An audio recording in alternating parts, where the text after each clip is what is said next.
Hello,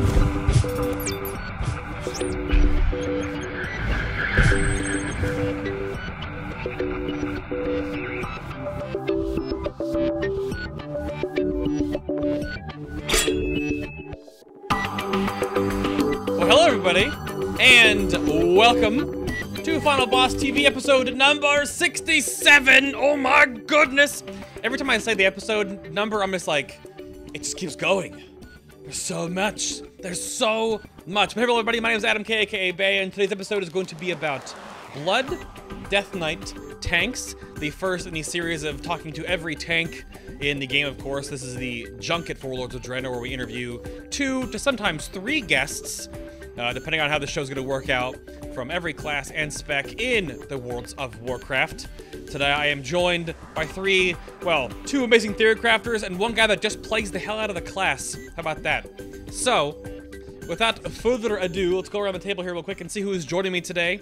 For his first time on the show, but not when his guildie was co-hosting it, Magdalena is back.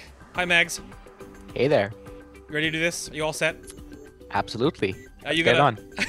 You gotta poke Anna in guild chat sometime and be like, why are you on the show when I'm on the show? You should do that right now. Go bother her. I don't know if she's even on right now. Oh, it's fair enough. She's probably, I mean, she's not here right now. I don't know where she is. She's living life, apparently. What's that? Life? I don't know. Is that something outside of World of Warcraft? Is that something? I don't know. It's a reagent for rating. Returning to the show, that voice you just heard right there. That's Reniat. Hello, sir. Welcome back. How's it going? You all just Glad to be back. Yeah, glad to be back. Different guild tag this time.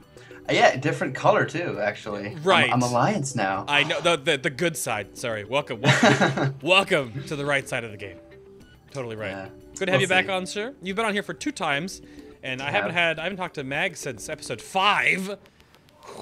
Crazy stuff. And first time from down under, from that guild you might have heard about, Ascension. I don't know, they did some world first or something. I don't know, whatever. But there's Korvak. Hello, sir. How you doing? Hello. Good morning. Good morning, all that indeed. Good stuff. Yes. Do you have some coffee or some tea or something? Just a monster, one of those giant V cans. You know, like just huge. Just been stacking them all night. It's just been a long night. Have you not gone to bed? No, not since we talked the other morning. What the hell? Blaze straight through. Just dedication, man. Dedication. What? I don't even know. Really? Haven't even. Yeah. Oh. Get pumped, man. Get pumped. I guess. I think when I interviewed Ascension, I think Bubbles didn't go to bed, but I think Bear took a nap. But I guess if you guys are okay with that, that's crazy. The fact that you guys did, it was a shot in the dark to get you on the show in the first place, because I was like, there's no way, man. The time zone difference, but here it is now. You are my 5th guest from Down Under. Well, welcome. Welcome to myself, yes. Yes. So we have a whole lot of DK stuff to get through here. And again, as the show format for the Warlords Junkets has sort of evolved, we'll be going through at least every fight that makes a difference for Blood DK. And we'll go through all 7 mythic fights in High Mall. But as these gentlemen told me beforehand, that not much changes. So I guess we'll get to that later. It doesn't help me, guys. Come on. Give me something to click on. But no, nothing, apparently. So, like I said, Magdalena's been here before. Reniat's been here multiple times. You probably get sick of tired of his face. I mean, I don't. It's fine. So, right. What are you going to do? What are you going to do? Yeah, I'm sick of it, so. Oh, I wake up to it every day. You're like, ah. So, what do you guys think of Warlords so far? And I'm going to start with Magdalena, because I haven't talked to you in so long, sir. Mag, Absolutely. what do you think about Warlords so far? Some broad strokes, things of notes. How are the holidays for you and the guild?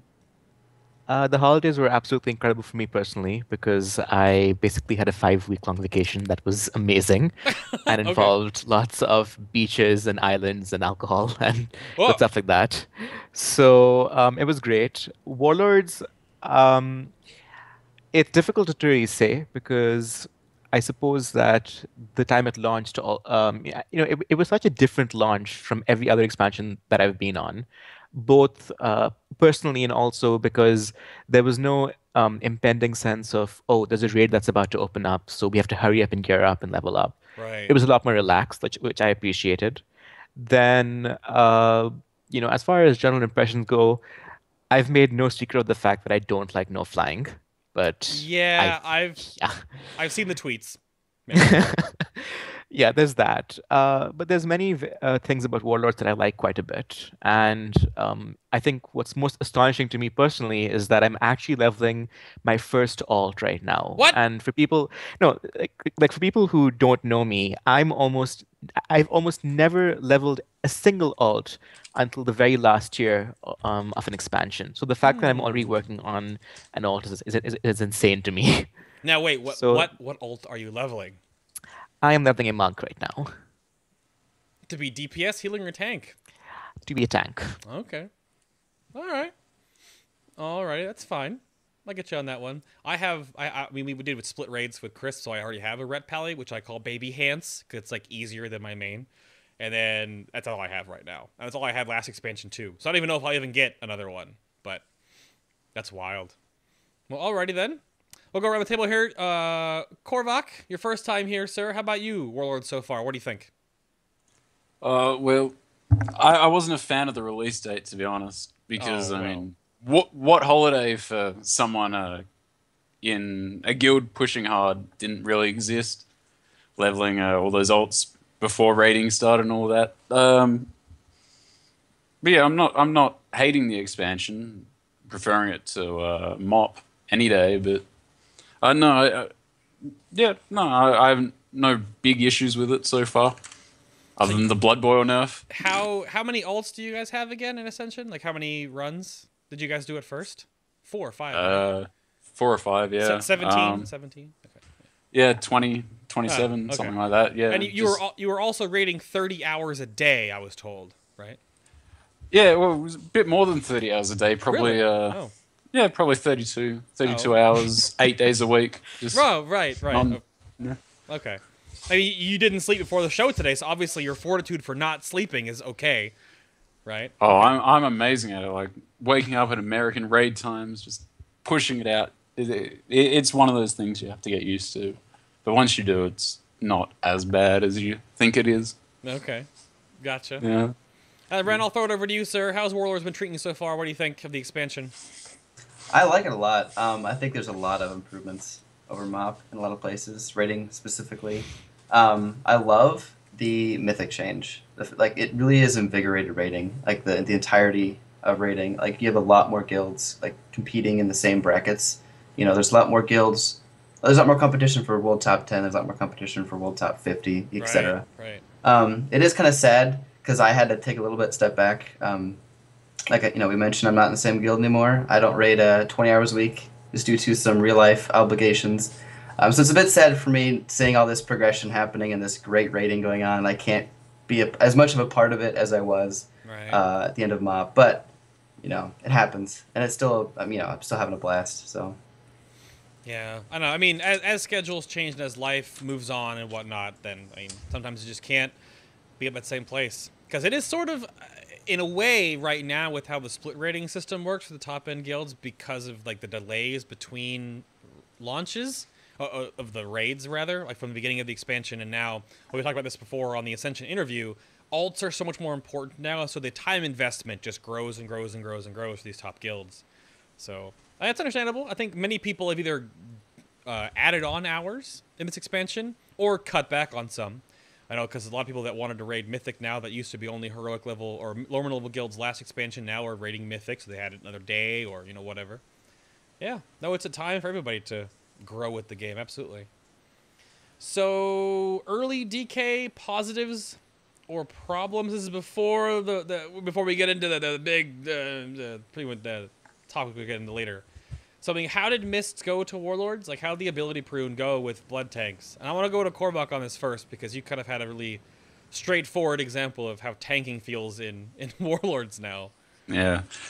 Well, like as I was saying earlier before the show started, last X-Pack I really didn't get to play my DK as much because, to be honest, they weren't the most viable tank out of all of them.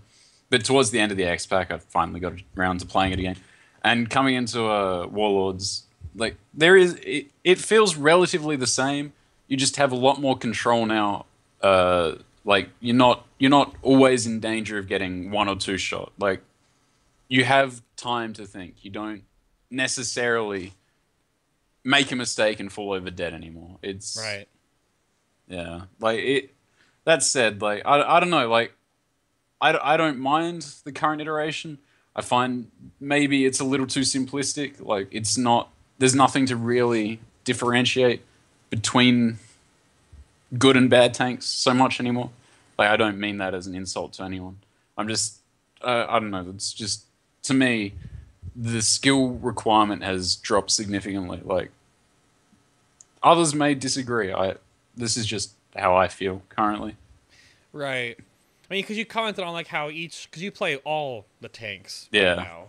Yeah. And you kind of said like all of them feel, outside of different buttons and timings, it's relatively the same across the board. Yeah, there's like going from my DK to my monk to my druid to pally, not so much warrior because I haven't bothered to level my own warrior. I've played my brothers and other people's. Well, mainly my brothers being other people, but that said, it's I find no dramatic difference in, like, if you know how to play the class, there's no real difference between them. Well, that's what I feel like. But yeah, maybe that's maybe other people disagree, but I've never had the problem switching between tanks. I just instinctively relate to each, and it doesn't bother me. What do play. our theory crafters think in this regard? What about our math crunchers? And Reniat, how did Mists actually? What do you think Mists to Warlords for Blood DK? I agree for the most part. Like there is a lot of like the ability to prune. I mean, hard strike wasn't important to us. It wasn't. Oh, there it was is. just an There it ability. is. You said it. You said it. Yeah, it wasn't something that like removing it didn't ruin the class, but it definitely made a playstyle difference in terms of how we played. So it's not like we are. It wasn't like a negative factor to it in terms of like the performance and how DK is balanced. Well, a little bit. But we'll get to that later. Mm-hmm. But like it feels very simplistic. You have, especially with the recent Blood Bowl nerf, and we'll get again to that later. But like, you have, your Effin and Holy Runes, your Frost and Holy Runes go to Death Strike. That's always the case. Your Death Runes go to Death Strike now. Your Blood Boil or Blood Runes go to Blood Boil or Rune Strike. It's all very, very set. There's not much to play in how you use your resources, unless you're Breath of Some Negotiating or Death Strike timing still exists, but it's not. It's pretty much all you have in terms of engagement. So there's definitely a simplistic feel to Blood now in comparison to the end of MOP. So I agree with what Korvak was saying. Yeah, I mean, I tested every class at 90, every class in spec, every class at 100, every class in spec, and my thing I noticed for tanking, outside of the shield tanks, is that the other so monk, druid, and blood all felt like you only had like 4 buttons to hit. Like and arguably that was like the only thing you did. And you have tons of cooldowns, but you never. It felt like you were managing less. I mean, Mags, what do you think? Wrap this up with you. What do you think for Mists to Warlords? I mean, the first thing I'm going to say is that I completely agree with Reniat about the loss of Hard Strike not being important. I can't tell people what should appeal to them aesthetically and theme-wise, and I realize that some people miss Hard Strike just because it was so quote-unquote thematic. Yeah. But I would also remind them that since Cataclysm, Hard Strike has not been an important ability for Blood. There have been very few times where 2 Hard Strikes have outdamaged 1 Dead Strike to begin with, and Hard Strike has never really fit into our mitigative toolkit at all. So I wasn't sad to see it go. In other respects, I was quite happy to see Rune Strike replaced with Death Coil, which again I realized that some people weren't happy with because of theme. Right. But Death Coil did everything. I should say Death Coil does everything that Rune Strike did, but only better because it's at range. Mm-hmm. So I was very happy with that. And then the final, big change to our toolkit was the fact that we gained a new active mitigation tool, which is Rune Tap. Rune Tap was formerly a cooldown, as many people know, which was a fairly weak heal. That was transformed into becoming a very potent anti-spike tool. Right. Now, of course, you can comment on how ironic it is that in an expansion where we don't really risk, there's no real risk of spike damage, that we now have an anti-spike tool. But that being said, the new Rune Tab does add something to the Blood AM, the overall toolkit. So I'd say that by and large, most of the changes were quite positive. Now you talked about how that Deathcoil is everything Runestrike did, but better. But is there a damage issue with Deathcoil now? Feeling like you're just throwing pillows at the enemy to some degree? Sure. I mean, but that's mostly an issue of numbers. Sure. It's very Right, true right, that right. Death Clause right now is quite weak. Right. And I sincerely hope that the developers do look at that in the future. Yeah, because where does I'm gonna make you guys say it again. We're gonna kill chat room right now. I mean, most of all of your damage you get on a Blood DK right now, or well, before the nerf, was mostly in Blood Boil, even for single target, correct? Well, if you were Alas. using it in place of Deathstrike, yeah. But Right. So, I guess it's weird. I'm always curious about where damage values come from, because I always think it's interesting to see a class that has like 2 or 3 sources of damage that do everything, and then you have always the trickle effects, which is, I don't know. I guess it's interesting too. But we'll get into the whole debacle with Blood Boil much into the show. There's plenty to talk about right now. So going from Mists to Warlords. Now, how about thoughts right now in Heimel, working on to Blackrock Foundry? So where does Blood stand against the other tanks? Like, will there be any fights in Blackrock Foundry that people in chat and in the community can look forward to, like being really good at for Blood DKs? I'll let Ren look this one first. Yeah. well, we kind of lost our niche a little bit with the Blood Bowl nerf. Pre-nerf, we were on par single target, maybe a little above par if you treat Prot Palette as an outlier. And we were amazing on AoE, and that was kind of what we did. We were the AoE tanks. We did amazing AoE through Blood Boil. With the nerf, we're a lot more on par and AoE, which is fine. You know, no one would say with a straight face that we didn't need some tuning down in the AoE department. I mean, it was ridiculous.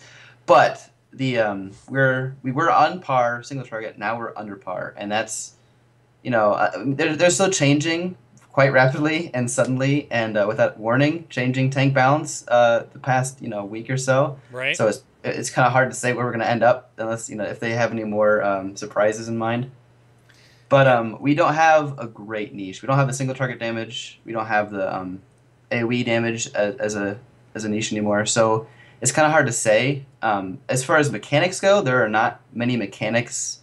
The Heimel and Blackrock, for the most part, are pretty mechanic neutral. That in terms of at least in my opinion, I didn't do a ton of testing of Blackrock because that's about when the real life started taking over for my schedule. But from what I experienced in there and what I've researched, it seems like there's not a lot of mechanics that are going to favor any one tank in particular.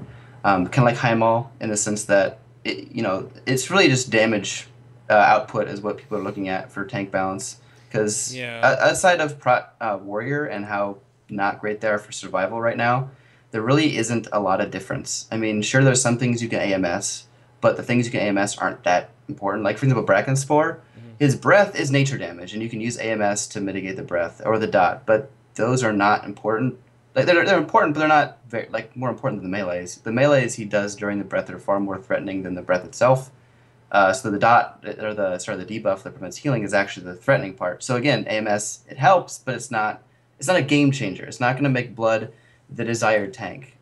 With the exception of Morgok, just because, and we'll get into this a little more later, but Morgok is the perfect fight for Blood in terms of damage output. You have lots, we're a burst AoE tank, right? We can dump all our runes into AoE very quickly.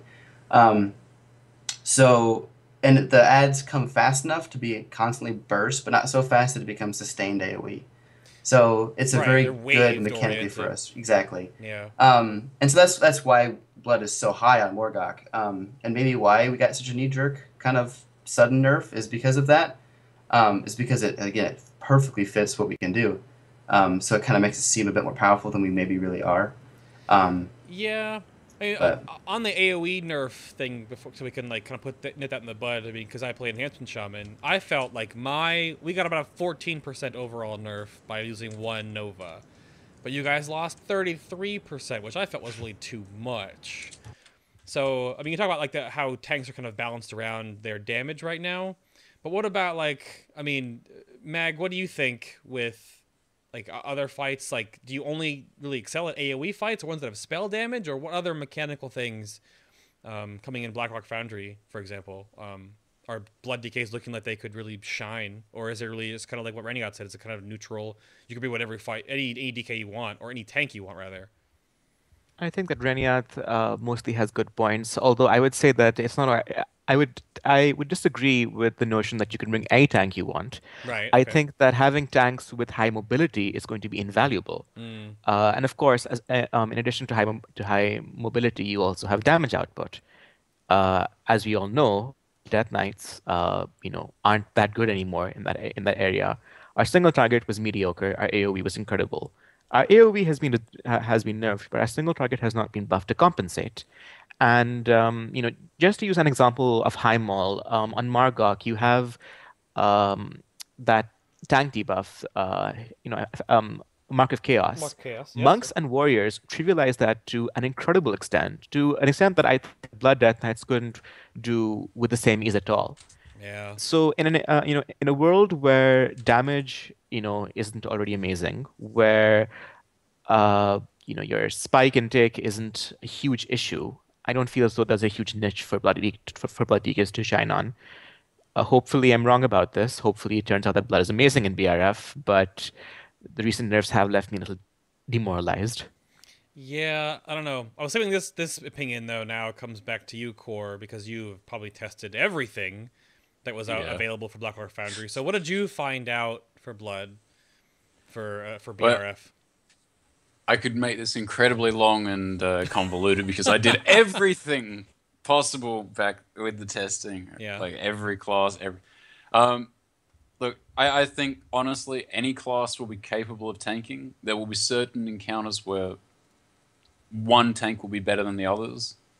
But I really don't see it, like, unless damage becomes a major thing, like being able to sustain high AoE DPS or high single target DPS. Like, I think Blood would be fine for most of those. Like, off the top of my head, Iron Maiden, Orgorga, Blood, even Hands and Franz, like, and Flamebender.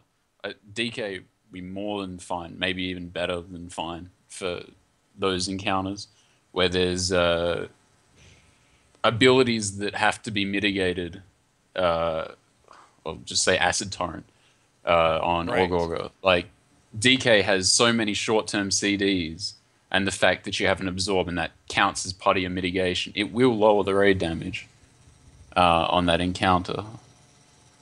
Because the reduction on that ability is based around how much the tank soaking the breath or torrent takes, like stuff like that. Like short-term CDs that have relevance.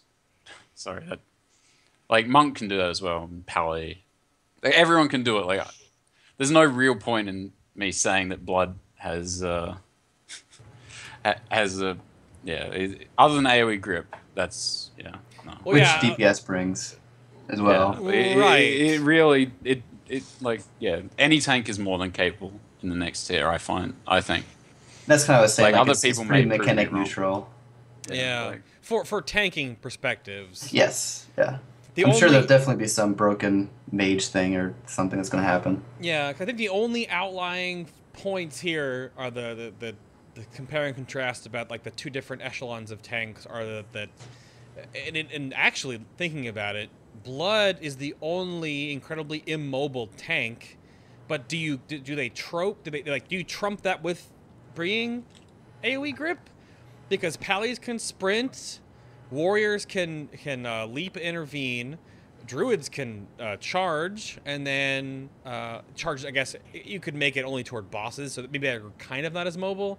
And then brewmasters, of course, can just roll across an entire room. So, I mean, Death's Advance isn't bad. I mean, for burst speed, it works. It does its purpose. I've never felt like I just didn't have enough mobility. I mean, the Mark of Chaos, yeah, that's something we can't handle quite as just completely cleanly. right. Excuse me, as maybe a warrior with leap, but it's not something that's going to break the game for us because you can have the other tank take care of it. You can change your strategy if it were an issue. I mean, I still think Death's Advance is fast enough for most situations, but the ones that haven't been Death's Advancedable, you can usually change your strategy to fix it. It's kind of like in the tier 16. What was it? The Paragons. Like there was a mechanic that did not favor blood at all. At all. Like it was terrible for blood. But because you could put another tank on it, it was no one actually cared ever. And that was the ads spawning on the dissector, I think is what it was. Yeah. I mean, I'm looking at your talents, of course, because we're going through every talent combination later. But DK again was one of those classes that I felt like you had awkward choices because Death's Advance, your movement ability, right, is in the same category as your slow, your chill blades, your AoE slow, or a more powerful interrupt or silence and asphyxiate. So like you have to choose only one of these. But again, warriors have leap baseline. Monks have roll baseline. They don't have to change anything to get these movement abilities. And then you lose something if you pick your movement ability. Do you think like that Death's Advance probably might need to go baseline so you actually just always have that mobility choice? I mean, I would be opposed to it, but it's not something that really is gonna happen short term. And that's something we need to be. We campaigned a bit for it in the alpha and beta of Draenor. It just didn't happen. That's something we would need to pick up a revamp of the DK talent tree is something we would have to pick up the pitchforks and torches again in the next beta, because that's something that I have no. I would not expect anything on the changes in terms of that magnitude for mid expansion, let alone mid tier.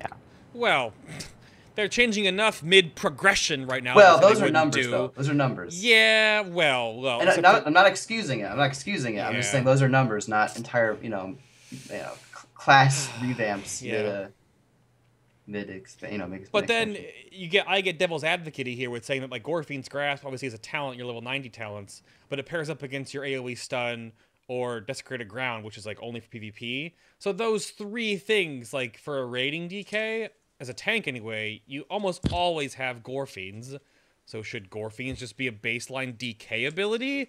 Like, it just seems like these things you only take this talent. I don't feel there's any choice in the whole talent system's choice regime, overall arcing system. I mean, specifically Gorfians and Remorseless, those are two that can be on the same tier. Those function pretty similarly, especially in like challenge modes. Some challenge modes you're gonna want the stun, some challenge modes want the grip. So that's an okay place. I think those are okay to be in the same tier. Okay. But I guess I don't know. For most of the part, you're right. It is very, very cut and dry, especially when you get rating. For rating specifically, it's very, very cut and dry. Chat says right here, as I look over at chat, the first thing I notice is that Gorfine should be blood only. I think not. You don't think so, Megs? I don't think that I could disagree more. Okay. Especially with what just happened in the Blood Boil nerf also affected Unholy very badly. And for DPS DKs to lose Gorpines, I think would be catastrophic. I think that's an absolutely very bad idea. Yeah, I mean, it just seems, again, you go to Gorfine's Grasp, and it's almost always chosen. I guess that tier is interesting for me. I just have such a different look at talent trees. Like, I've looked at so many because I've interviewed so many people. And it's weird when you get a tier of talents that has like two of one thing, like a movement-oriented ability, and then one that just doesn't fit. Yeah. It almost feels like the tier should have a theme for every single one and really stick to that, because when you get ones that are like cross-mixing, it's strange.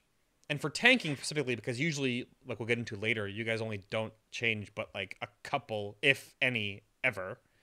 That's a problem, because the talent system should be, pick this one for this one, A, B, and C from this column, and move us over here, and like, but you don't still. I mean, we're getting more into a general problem with all of the DK talents and the layout of the DK talent tree over here. I mean, like, let's be very honest over here. If you were to ask me what I thought the number one problem with the class was overall, it would be a talent tree. I think it's very boring and uninspired. And I realize that those are harsh words, but you know what? I have to be harsh in this case. Yeah, that's fair. But and it's funny that you're bringing up Gorfiends versus Remorseless. At least over there's a slight, a modicum of choice. Right. Look at our tier 1 talents, for a moment. Plague Leech is the only talent that brings any kind of mitigative benefit at all for blood. There's no choice over there like in the least. You could certainly take Plague Bearer or Unholy Blight for a little bit more DPS, but if you are talking about survivability, Plague Lich is the one and only choice. Yeah, 'cause That's you're a not a tank. good place. Yeah. Exactly. And that's not a good place, in my opinion, for any tier to be. Yeah. Yep. I suppose it is Well, I mean, true. What's Plague up, Leech Brad? is actually better for damage anyway, so there's no Exactly. choice. It's better that for need- damage too. Had to. Yeah, Yeah. especially when you're trying to like keep Brother Syndergos up. It's pretty important. Yeah. No, I think my two outlying classes that had this talent kerfuffle were rogues and DKs. This is why I did you guys first. Because if you watch the rogue interview with Vigil and Fiery, they said the same thing. Like, every talent change was like one of the whole tree. And that, I mean, I don't. That's really not very good. a big reason for that is because both rogues and DKs have this in common, which is that our talents are shared between all three trees. There's Yes. there's no separate talent. I believe that we are the only two classes in the game that have the exact same talents for every single tree with no variation. Yeah, that's true. Yeah. Anything on that topic, Korvak? Or I'm going to take you into tier 17 set bonuses if you're good on that. I don't mind either way. I was just going to say, I just think the DK talents, like, there is no choice in them because, I mean, look at them. Like, no other class has to deal with, do you want more survivability / damage in one? Do you want immortality or a raid CD in the other? Do you want movement speed, kiting ability, or a stun? Like, no other class goes through that. Exactly. Like, It's that they're trying... yeah. That in some sense, they're trying to give you too many choices in most tiers. I mean, obviously, like, certain tiers, like your level 60, which is how your runes regenerate, or level 75, how you heal yourself. Those are both pretty straightforward and have some choice in there that you can play around with depending on what you're doing. But in some of them, again, like your 58, you either get a movement speed increase, a AoE slow to all of your diseases, or a silent stun. Like, that's all the same tier. Not different tiers, all the same one. And you only get to pick one of them. So that's the weirdness with your talents. So, yeah, I don't know. So, Korvak, all right, we're taking you over to how is itemization in Blackrock Foundry going to improve, hopefully, for Blood DK. Right now, our itemization in Highmaul is very much like this: one piece of gear for slot, and 3 trinkets, and 2 weapons. That's it. That's fine. It's the introductory tier. So, Yeah. Are your tier set 17 bonuses? You're going for 2-piece, 4-piece, the whole 5 set? What are you looking for your tier 17? Well, for me, I think it's whatever my guild's going to give me. But I would like, I would like the 5 set. I mean, not 5 set, 4 set. If I'm playing my DK, like, I think the fact that with the 4 set, while Vamp Blood's up, Blood Shield not being able to be depleted below, I think it's 3% of your max health, is going to be amazing whenever there's ads within an encounter, because it's essentially a say A flat super reduction, shield block. Yeah, Yeah. physical. yeah, like stuff like that. And the 2 piece is amazing. I mean, every center blood stack expended, reducing the cooldown on Vamp Blood is just win. Like, I love it. I think it's great. The maths geniuses that I'm here with may have more soundproof than that, but that's my take. I think the off piece will probably be the shoulders of Blackrock, Blackhand, because they're mastering multi-strike. But that is also subjective because as DK is, it's all about playstyle and what you're comfortable with. It's not about necessarily this is better than something else. Right. As I said, the maths guys may be able to prove me wrong there, but that's how I play. Just to go on, confirm that, you said if you were taking your 4-piece, your offset piece would be gloves? Shoulders. Oh, shoulders. Offset piece. Yeah. Shoulders offset piece. Okay. See, I would say gloves though. Oh, you would say gloves. Yeah, I You would would say say gloves. gloves? What are the gloves? Crit haste. Oh, yeah. See, I why don't is see a that? problem with those either. and this like, is where like I- it becomes doesn't like bother a me. difference of playstyle. I'm more of a damage oriented, which is interesting because I didn't used to be. I changed a little bit toward the end of MOP, but now I'm more of a damage oriented playstyle guy. So I'm going for the multi strike, and that's what led to the decision of the crit haste being the worst ones, because they're the ones that don't have multi strike or mastery on them. So. But yeah, I will be going for the 4-piece because, like you said, it's very powerful progression. But as a tank in a guild, many times loot goes to DPS first, just because that's the way it goes. the gear goes to the party member that can do the most for the raid, and in general, with raiding, that's usually a damage dealer, because healing is usually not gear dependent. Tanking is not usually as gear dependent. In terms of like being able to do enough, whereas damage checks, like for example Butcher, every fight is made easier with damage, and that's just kind of the principle. So any high-end guild is usually feeding gear to their DPS, because tanks get enough eye level from the tank-specific pieces. So if you have a competition between a tank and a DPS, it usually goes to DPS. So it's kind of a moot point as to, like you said, you get what you get in terms of tanking, but. You said for your offset piece you'd take gloves, not shoulders. Right, because Correct. I'd rather have. Let's see, what are shoulders? I have them up here. It's where do they go? Head, hands, chest. This is good radio, guys. There we go. It's haste mastery. I'd rather have haste mastery than crit mastery or crit haste, essentially. Okay. So you're basically choosing crit versus mastery. Okay. Mags, anything on the tier 17 sets? What do you think? What's going on with those? I'm both excited and also very sad about them because Why? On the one hand, it's nice to have good bonuses for blood. There are also good bonuses for frost, and then I can look at unholy and look at how horrible dead bonuses are, and I feel very sad. Aww. But I mean, okay. Jokes aside, I'm a pretty big fan of the way in which they work, especially given that. I would say that AoE tanking has, or at least in the past, it was never one of Blood's strengths. And here we have a side bonus that sort of feeds into that strength because multiple mobs hitting us, not being able to break that Blood shield, that'll be an incredible boon to have. Right. So I'd say that by and large, I'm quite excited about them. Okay. Yeah, it looks strong. I mean, this is the first tank episode, so I haven't obviously done the other tanks yet to see if their 2 and 4 sets are going to be good for them. So eventually when we get to, warriors, druids, monks, and paladins, we'll see how they do that.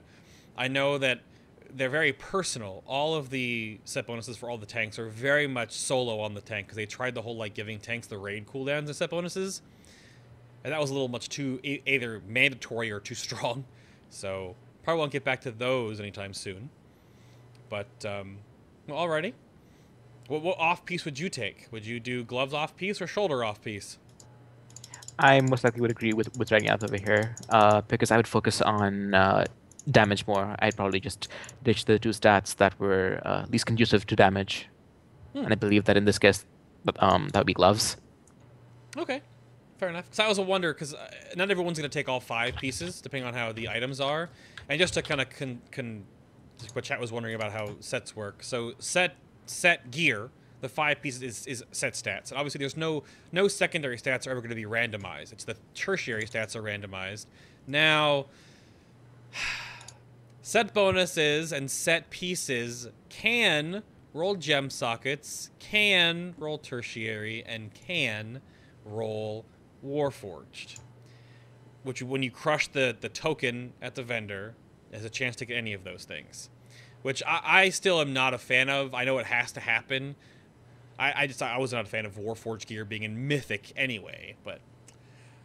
So now, I mean, the white whale fishing is crazy. Obviously, it keeps tier tokens relevant for a long time after farm, because you can keep giving them to people and hope they get like a gem socket upgrade or a Warforged upgrade. Or the white whale of having all 3 with like indestructible or movement speed or something like that, and then because you gotta have indestructible on there, you gotta save that gold.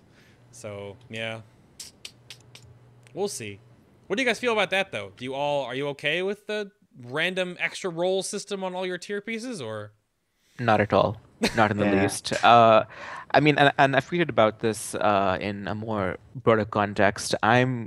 The concept of bonus loot and of bonus stats in that sense, I realized that the intention was to make loot interesting. I'm afraid that in my case, and this is strictly speaking as me, it's done the exact opposite. It's made me very apathetic to loot.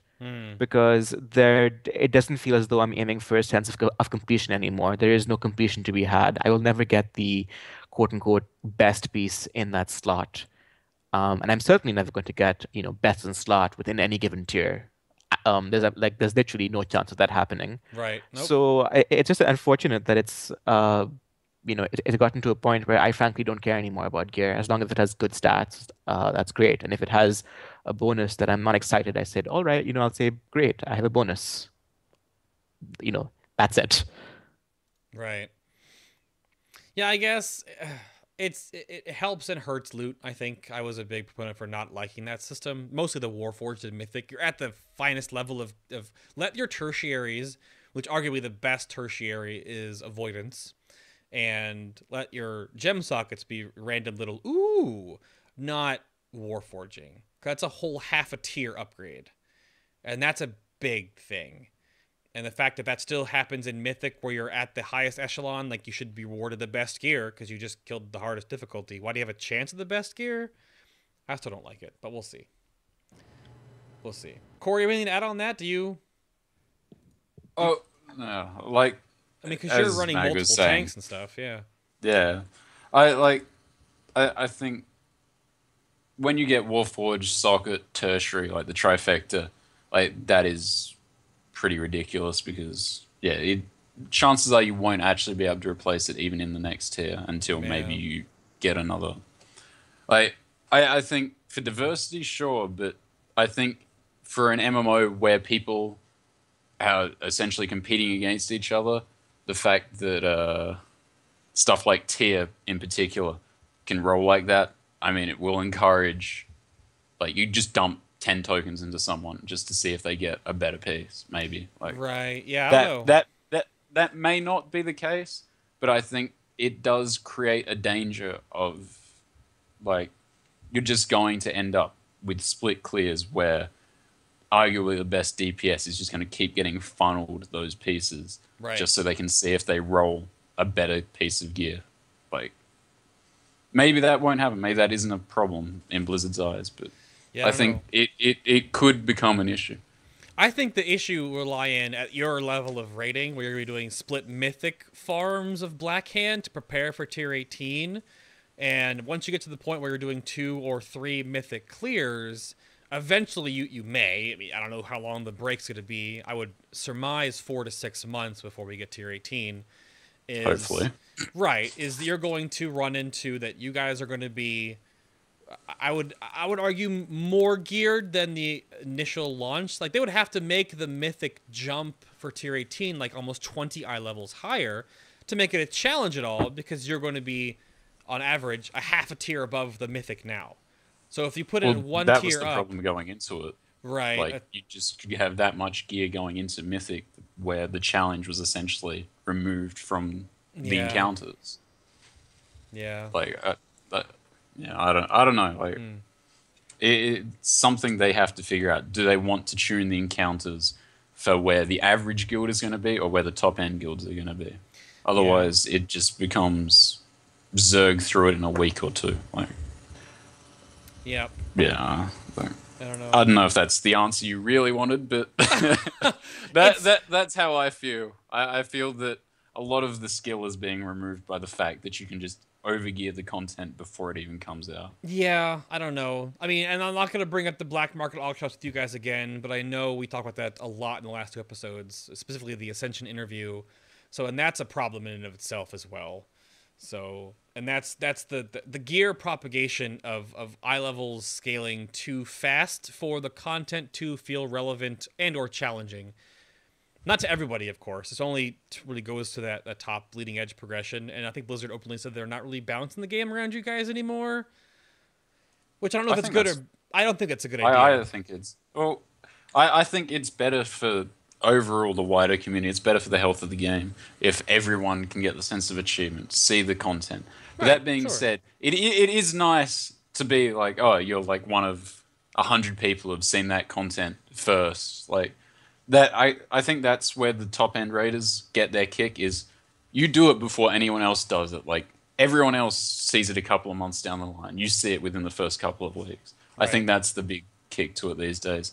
I don't think it's something like you go back to Wrath where you have Yogg and all that, where many people didn't even see it for the whole expansion. I don't think it's like that anymore. Well, I think that's fine. That's totally okay. I just wonder... Because the amount of I would say PR that the top guilds bring to their endgame rating, like, no one knew Cho'Gall existed until the top guild killed it, because he is not in the other difficulties. So, I don't know, we'll see.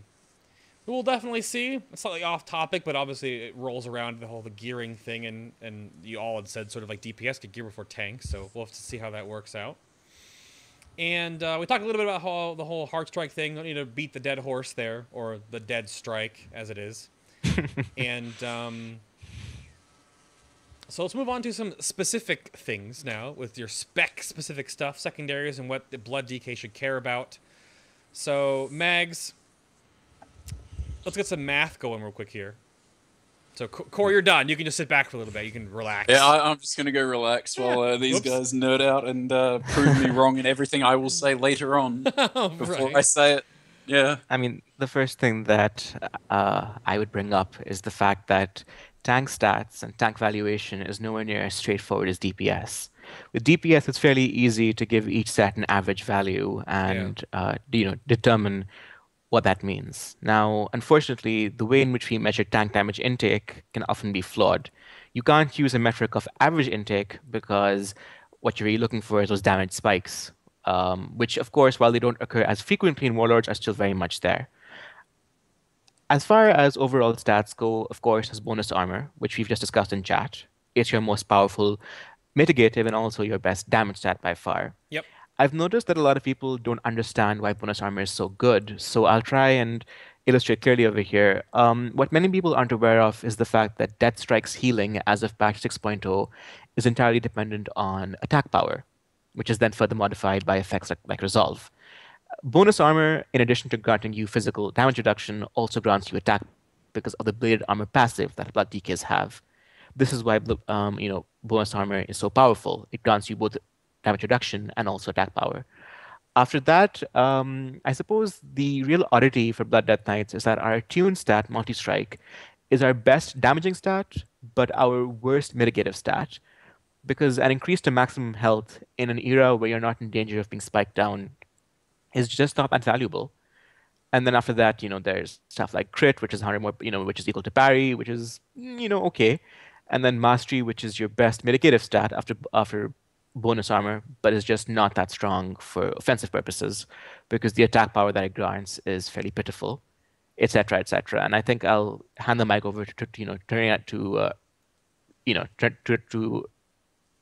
Reniat now if he wants to say anything else. Yeah. Right. Yeah. No. Sure. I'm looking. Okay. Go ahead. I'm looking something up on your spells right now. But go ahead, Ren. The one correction I want to make is strength is actually better than bonus armor. Yeah, but it's still fantastic. And that's because Fallen Crusader is 20% strength. So, but yeah, it's a weird situation with our attune stat, and they've said it that they've said publicly that like they are okay with tank stats, like the attuned being more of a suggestion, because like Magdalena said, there's not really it's hard to lock down that these are the best stats always, because it's a little bit more fluid. Like you're going for different things as a tank, not just one goal of. And even there are times where you do go for one goal. For example, damage output is one where you just go, okay, what gives the most damage here? But stuff like effective health, while it's not strong anymore, it used to be, and it's still somewhat important now if you're undergeared. And stuff like how the haste works versus how mastery works, these kind of things. It's hard to lock down a metric to judge a tank by, and there have been many efforts made to help with this. For example, Thek's TMI index comes to mind, and that works really great for the tanks, except for Blood due to issues with modeling it correctly in SimC. So it's hard to get an actual TMI rating that's accurate for Blood. Just because our survivability comes a lot from how we place Death Strike and our smoothness, which is again what TMI is modeling, is a smoothness metric. So if you can't make the sim perfectly emulate what a high-end player is going to be doing with Death Strike, which again is hard inside of SimC, it's hard to make TMI work for Blood specifically. I'm not trying to knock the metric, but yeah. So our attuned stat is Multi-Strike, which, as Mag said, is best for damage, worst for survivability. And while it's not a suggestion, or more of a suggestion as a rule, people are going to follow what they think. People who aren't going to do the research are just going to follow their attuned stat, which is not going to help them much, because the people who aren't going to research that stuff are probably not going to want to be going for damage.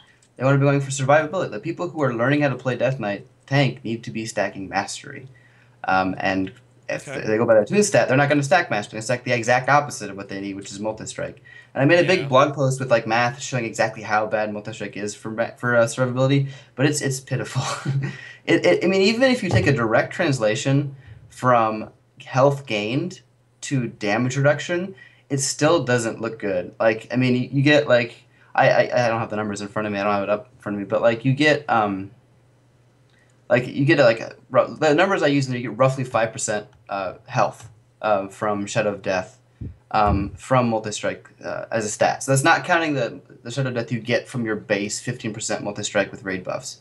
Whereas versatility gives similar throughput in terms of death strike per minute from the healing increase as multi-strike does from the RP increase, but gives like also 5-ish but slightly more of just passive damage reduction versus multi-strike. And that's passive damage reduction versus a health gain. Like you can't even close to compare the two. Like it's just, but so even if you take it to a passive health regain or a passive damage reduction from a health gain, it's still less. So I have no words. Like that's just bad. So for players who are going for damage, attuned is great, but again, for the health of the whole class. So taking away that, like me and a lot of players probably listening to this podcast are probably going for damage because they're at the point where they can. Not everybody, but so like the people who need the attuned stat to matter are the people who aren't going to know to not go for their attuned stat. Is what I'm saying. That's the issue I have with it. Is it may not have been intended to be a suggestion, but it's functioning that way. The attuned stat whole situation originally when it came out was that it was supposed to be like a guideline to go for a stat. You can't really go for stats. You can enchant a gem if you get gem sockets. I mean, if your weapon enchants, so you can go for a stat that is supposed to be better for you. The issue there is like for certain classes, it's your best stat to a point. Like mine is haste. To 50%, haste is the best stat we can get, and that's their attunement. So it's weird that there are some classes that have their attunement that is like not good, but in the ones that it is good, should it have been like a neutral across all classes that like your attunement's like your second best? Because then that just values up your best stat even more if you can just get more of it for free. And that's weird that yours, at least when I was looking at it in beta, I thought like, okay, cool, you get more Rune of Power, you can move more Death Strikes, I can survive a little longer, but multi-strike for DKs, for Blood DK only gives you more damage, really, in comparison to obviously bonus armor being better for survivability, mastery being better for survivability, and versatility being better for survivability versus and haste. There's nothing better. There's nothing worse than multi-strike for like raw survivability. Yeah, it's the worst. Yeah, that's weird. Huh. Yep. And again, it doesn't affect everybody. Like most tanks are going for multi-strike anyway. Like in the higher tiers of gameplay, but it still matters in terms of the health of the spec as a whole for all levels. Those in LFR, those in normal, those in heroic, and those in mythic. So yeah, no, Korvak, that brings up a good point. I didn't look at your armory right now, but what are you geared towards that you can? Like, are you going mastery or are you going multi-strike? I'm heavily multi-strike mastery focused. I like the way the class plays with that. I know it's essentially suboptimal. I just wish Center Blood procced from multi-strikes or something. So like, yeah. But I know it's not, as they've been explaining quite thoroughly, it's not the best for survivability. But as I've always seen it, DK is a very subjective class. If you are capable of playing and surviving the content while maintaining roughly where you should be DPS-wise, I don't see a problem with itemizing differently. Like, right. Sure, you could maybe squeeze out some more DPS if you went more crit or haste over, say, multi-strike. Right? That may be wrong, as those guys probably point out in a couple of seconds. But, yeah, I've never, like, especially for DK in particular, I that's how I see it. I see if it creates a smooth, consistent playstyle for you, that's how I see it. Like, right. I found multi-strike made me play more consistently than when I had more crit or haste. So, like, that may just be me. But I like Runic Corruption, and that's another bag of worms that they will get into later. We'll go. Yeah. No, absolutely. So okay, so I guess to break that down, then, if you're going for survivability on Blood DK, obviously bonus armor where you can get it on your jewelry. You get bonus armor for everything. Yeah. Bonus armor is always great. Bonus Damage, armor, survivability, it's always good. Correct. And then you're looking at mastery for survivability, mastery or versatility, I would assume. Well, haste is a bit better. Haste is better than versatility. Okay. Yes. Slightly. They're They're very close. They're very close. But it's also like the third stat in the list. So Okay. you're not gonna ever have to make much decisions in terms of. You're usually just gonna go for bonus armor mastery, and either haste or versatility. You're never gonna get perfect itemization in the current gear system. Interesting. Okay. So with weapon enchants now, there was No choice. There was some No controversy choice. that came through in the email about what weapon enchants are Blood DKs using. So why is there no choice, Mag? Quite simply because strength is incredible. It's for the win. As I mentioned earlier, strength of force grants attack power. Attack power is what's causing your death strikes to heal for more, and strength is also granting you a little bit of parry, which is not nearly as important. But the fact is, the way that Fallen Crusader is tuned, it is A, it's better for damage. B, it's also better for survivability right now. And I want to be very clear, I don't think that's a bad thing. I keep hearing people say, oh, well, our Runeforgers need to be so much more interesting. Fallen Crusader, in my opinion, is designed very well. And it's also a free weapon enchant. And, at a time when you have enchants going for 8,000 or 9,000 gold, we're getting a free enchant that all of our specs are able to use. I think that's fantastic. So, Fallen Crusader then. Yes, all the way. Yep, Fallen all the Crusader? time. Yeah. Also, on that same note, I think this is also a question. The stamina flask versus strength flask. Yeah, that was the next thing I was going to ask. Yeah. So same concept. Strength is very strong. Stamina, effective health is not nearly as strong as it was, and you have to remember that with 20% up, with 0 haste, Fallen Crusader has a theoretical uptime of like 58 point something %, which is insanely high with 0 haste. Like that's the lowest, and that's that's including the chance of overlap. Like that's insane for a proc uptime. So with any haste at all, you start going up from there, and it's not uncommon to see 70 to 75, 80% uptime with Fallen Crusader, which is a 20% increase. So you can almost just think of any strength as one point of strength as 1.2. Just because of that. So that's another reason why strength flasks are so strong, is because they're going to get boosted incredibly by 20%, just almost all the time due to Fallen Crusader. Yeah. And then just to finish that off very quickly, this is also why bonus armor potions are better than strength potions, because bonus armor potions grant 1,500 of the stat, whereas strength potions grant 1,000 of the stat. So bonus, you mean for like the pre-pop potions, the DPS increased potions, Yeah. the shrine Right. Okay. I mean, and bonus it's not just about DPS, they're also much better for survivability as well. Yeah. Yeah. I think that might be a common place between you and Guardian Druids, I think, too, because I'm pretty sure they're going agility-oriented. They don't need... Because both you and Bears get free HP. So it really kind of weakens the argument for stamina flasks, where I know, like, our shield tanks, during progression at points, were using stamina flasks on purpose because they don't get any bonus HP from anything. So from them on spell damage fights, it came out to be a better gain for them. Whereas you guys, A, can avoid spell damage better, and B, get a lot of free HP. So you might as well go for physical avoidance and healing yourself with just more strength. All the strength. So that brings up my only other caveat to weapon enchants. Would you ever have another weapon with a different enchant on it for a certain encounter? I think like some people used Spellbreaker, I think it was, back in like what was it, Lei Shi in tier 14, just because it was 4% spell reduction, and it literally there was no physical damage other than the ads for the entire fight. Right. Because the boss that just did the stacking haste, like he just attacked you faster and faster with a water bolt. Mm-hmm. But yeah, so I think other than that, I don't think there's a time. And also in that fight, that was the time we were using the Toll Barad trinket in tier 14 progression before they nerfed I it. remember that. Yeah, the resistance Mirror Broken trinket. Images. Still my Yep. favorite tanking trinket to this day, just because of legacy. But yeah, so I don't have another weapon. I wouldn't really bother with it.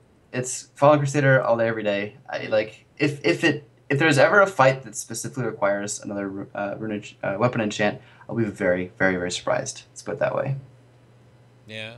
Same thing for you, Core. You never like thought of using a different weapon enchant during progression, or in Mythic you don't have like anything planned ahead for that? It's just strength all the way. It's Fallen Crusader. I have 2 weapons. I have Oh. one with stone skin on it, but you know what? I never used it because Oh, no. Fallen Crusader is just so strong. Like you really can't compare stone skin anymore. It I don't know. It feels very flat compared to just the strength proc, and even the heal component can save your life on Fallen Crusader. It's not. Yeah, there's nothing compares really anymore.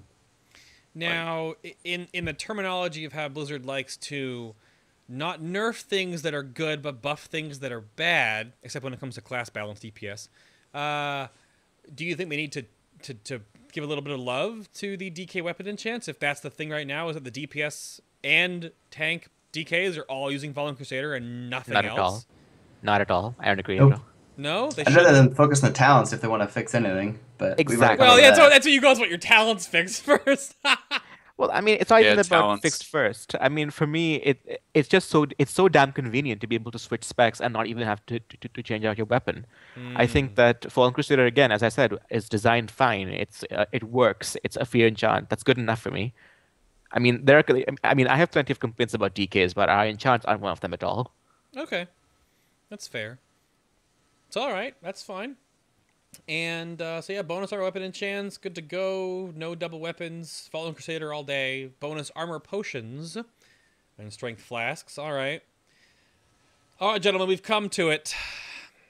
I don't know who wants to take this topic first, but I guess I don't know. Actually, I'll go with Korvak on this one first to see what he feels.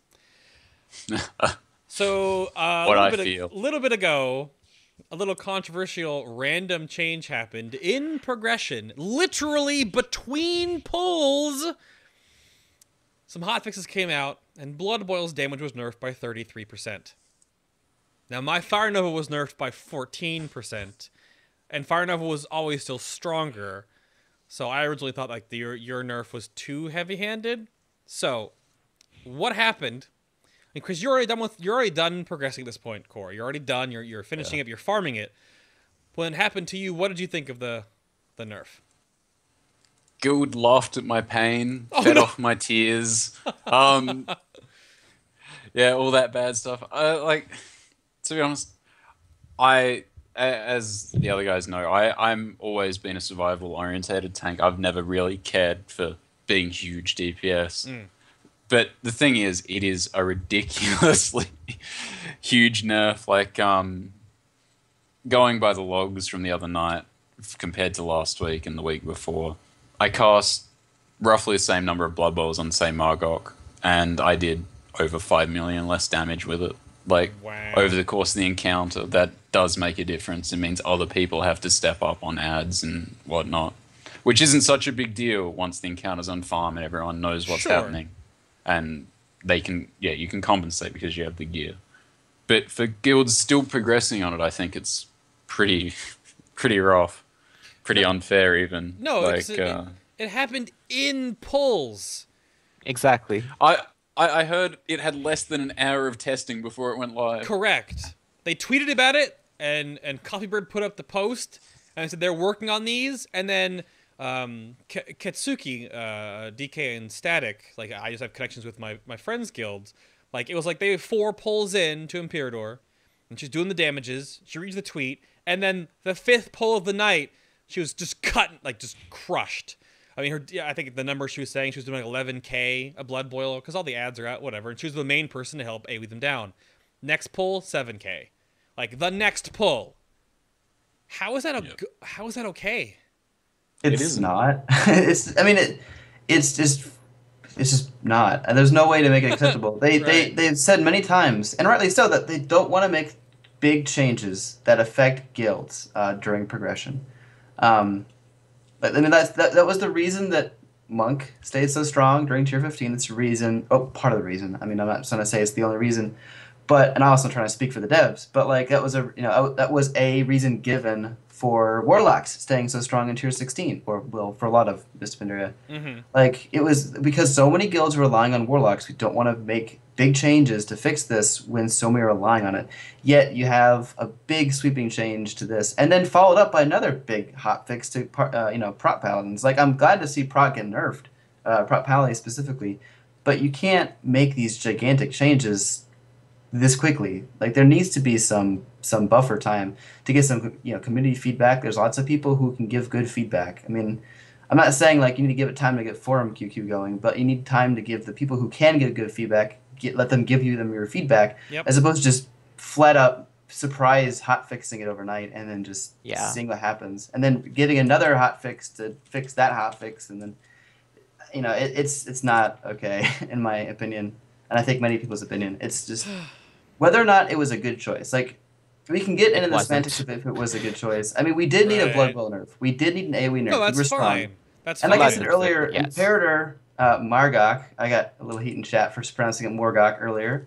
Morgok just sounds more, or ogre, but regardless, it's a very good fight for us. It just lines up really well in a lot of places in terms of our damage. Like, we can have to file up on every single ad chunk. We can have spend Blood Boil every single thing. We especially for 3 tanking, but even for 2 tanking, it's incredibly well suited to our strengths. Yeah. So that's why we were so high. All the damage on the Blood Boil, like the only person who could touch us or beat us rather was Elemental, or not Elemental, the Shaman.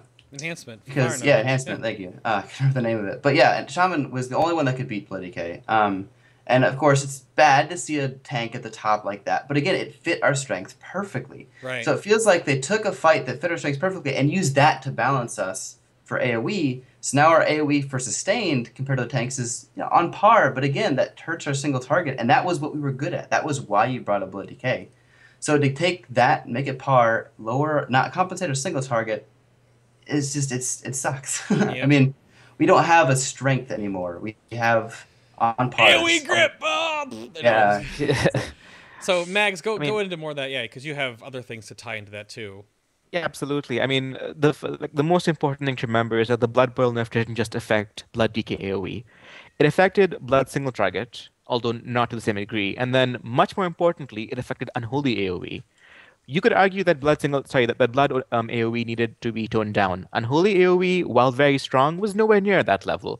And the way in which they carried out this nerf fundamentally changed the way in which Unholy AoE plays. They changed the way in which a spec plays within literally one hotfix. And I think that that's inexcusable. I think it flies in the face of everything that they've said about not wanting to do too much change, about how too much change upsets players, etc., etc. And then they go and do this. Yep. And the saddest thing is that this was not the way it could, it needed to happen. It wasn't the way that it had to happen. We know for a fact that Blizzard is able to tune spells differently, depending on spec. So the fact that this happened, for both DPS and tank DKs, I think was really sad. And as Reniat has said, the fact that they nerfed Blood, our single target just is mind-boggling. And the fact that they haven't hotfix buffed us yet, I mean, I guess my question is, where's the buff to death strike damage or to death call damage specifically for Blood? And then with Unholy, I mean, they way overdid the nerf. I mean, it was ridiculous just how they did it. Even if you argue that Unholy, that the AoE actually needed the nerf, then the way in which they changed the way that it played, I think, is just unacceptable. They didn't just change. They changed the way it plays, but with the Frost buff now, Frost AoE is better than Unholy. I mean, that is a little bit more debatable for now. Well, that will come down to numbering and mathing, but since Unholy's AoE was sort of very much a sustained numerical, it's just like Fire Nova. Like, you have to have it for a while. It's not really bursty, it doesn't just happen, and it's like, oh, it's crazy. But now, because you can get the better effect with Howling Blast, and you can do it over and over and over and over and over again, and it does more, and it's worth more than Blood Boil now because of the nerf. Like, it makes, and Frost's single target now is going to come up way up because of the huge buff they just got, which then just flips the polarities of, like, Unholy didn't do much last expansion either, and now they just sort of, like, did it again. I think that also goes into things like, Blackrock Foundry is about to come out, and Yep. I specifically mentioned that the tier bonuses for Frost were incredible, whereas they weren't so good for Unholy. And so, I mean, again, I'm not trying to go off topic from Blood DKs here, but it is quite concerning that this one change could very well result in players migrating specs. I think that's a very bad thing during progression. But going back to Blood, very quickly, as Reniat said, we had AoE damage as a strong niche that was taken away from us. We still have grasp, yes, but DKs bring that. Yep. So what exactly do Blood DKs bring? I think that's going to be a tough question to answer, and I really look forward to seeing. Go ahead. We still bring burst AoE. We can still use our runes at the same time, but the effectiveness is greatly reduced, and that's a much more infrequent occurrence than, the ads have to stay alive for like less than 10-ish seconds before that becomes an advantage over other types of AoE that tanks have. So, yeah. Sorry, I didn't mean to derail you. No, you're fine. I just, because in my mind, these things should have gone up on PTR now because PTR is live. And if they were going to do any of these big changes, let it happen the Tuesday before, or the Monday, the Tuesday before, or the Tuesday of Blackrock launching. So that we'd have 3 weeks to test, give them feedback, and look at it. But hotfixing these things mid-pull, mid-progression raid night for many people, I mean, any night would be progression for anyone, technically. That seems to me as like a really awkward, like, knee-jerk reaction. Now, I will caveat that by saying the Prot Paladin changed the seals, whereas it's not the one that I would have done if I was personally involved in this, because I think that the problem is Holy Wrath doing 80,000 damage, and everything else for a Prot Paladin hits for like 4k or 2k in the seals thing. Nerfing their damage, I think, made some sense because they were devaluing the need to bring other DPS classes. That's fine. But this situation, that it happened all during a raid regardless, like, man, oh man, I don't know. Because they did the changes before Highmaul opened. The Mythic Highmaul opened after we interviewed the devs the first time for Warlords. That was fine. Like, before, it happened on a Tuesday, whatever. Not during the night. So, not during the night. It's interesting. I don't know. Anything else to add on that before we go to a little break? Anyone? Silence for Blood Boil. No. Well, I guess I do want to say one thing. Yeah, go ahead. And that is, it kind of ties back into the, I alluded to it earlier with the Hard Strike mention, and that is, like, and how our playstyle feels pretty straightforward and not much choice is going on, other than, you basically have Death Strike timing, that's it. And we brought that up as an issue in beta and alpha multiple times, and the answer that we got as to where the engagement is in the spec was trading Blood Boils for Death Strikes as a damage increase, and kind of delaying your Death Strike in favor of damage.